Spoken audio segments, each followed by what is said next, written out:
Here we will explore true facts about the octopus. Deep in the depths of the ocean lives a marvelous creature sometimes referred to as the floppy spider of the sea. But its true name comes from a Greek word meaning 8-footed because it has 8 arms. There are 2 major suborders of octopuses, the Serina and Inserina. The cirrate octopuses look a bit like an alien got freaky with a weather balloon. They have 2 little fins, a small internal shell, and lots of little cilia next to their suckers. The other suborder, which we will be looking at today, are the Inserina. No internal shell, although some do try to fake it.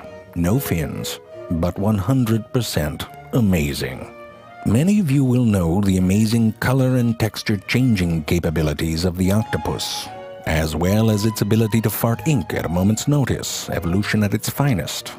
However, perhaps the most remarkable feature of the octopus is its intelligence. They are the most intelligent of all of the invertebrates. Technically not tons of competition there. I mean, clams are stupid. I'm sorry I said it, but they are dumb as hell. What is amazing is that while octopuses can learn and remember complex tasks like opening child-proof jars and moving through mazes, they are using an intelligence that has evolved very differently than our own.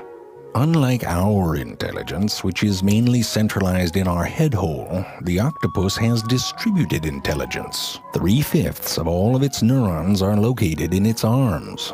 In a way, each of its arms actually has a mind of its own, which is amazing. Unless, after a while, you found out that one of your arms was an asshole. That would suck. These arms are so capable that even when they are severed, they will continue to search for and capture food, and then try to bring that food back to a non-existent mouth hole.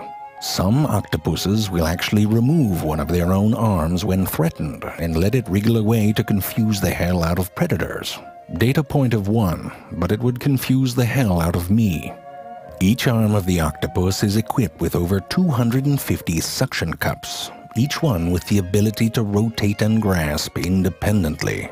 Not only are they grabby, but the suction cups contain sensory receptors, which allow it to taste and smell what it touches. This is an ability I'm glad I don't have.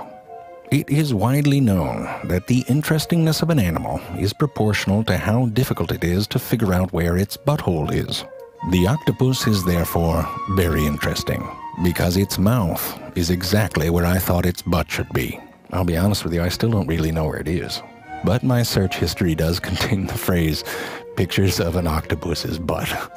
Inside the octopus's mouth is a beak, the only hard part of the Inserina body, meaning that the octopus can squeeze through any hole larger than its beak.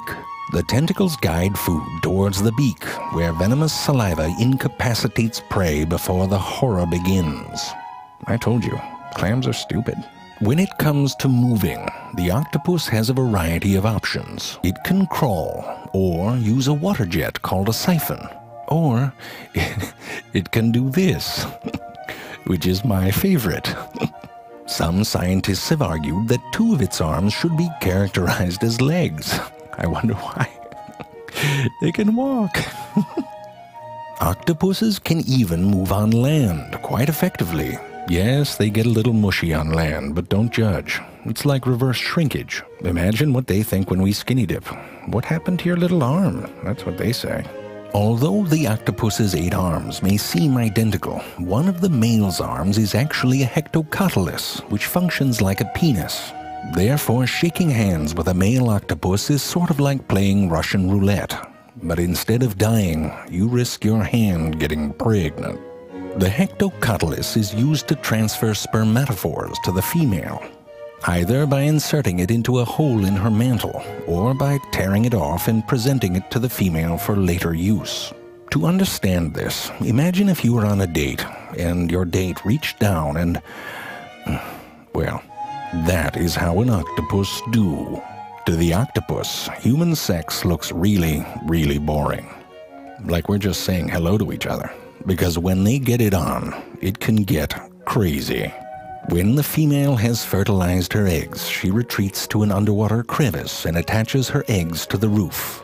She will stay with them, gently blowing fresh water over them, protecting them as she slowly starves to death. Basically, everything they do is hardcore. When her job is done, she is gone, but thousands of little babies emerge, floating. Just beautiful.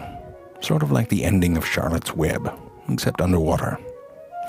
And without the farm animals, too, they would all drown. They would die. The dancing pig wouldn't last a second, really. It'd be sort of babies interspersed with these dead and rotting animals being eaten by fish. It's a different story, really, less appropriate for children. And the duck would do okay, but one floating duck does not a children's book make, you know. Just remember, if you're writing a children's book, one animal can die, not all of them. Only a clam would write that sort of crap, and they're dumb as hell.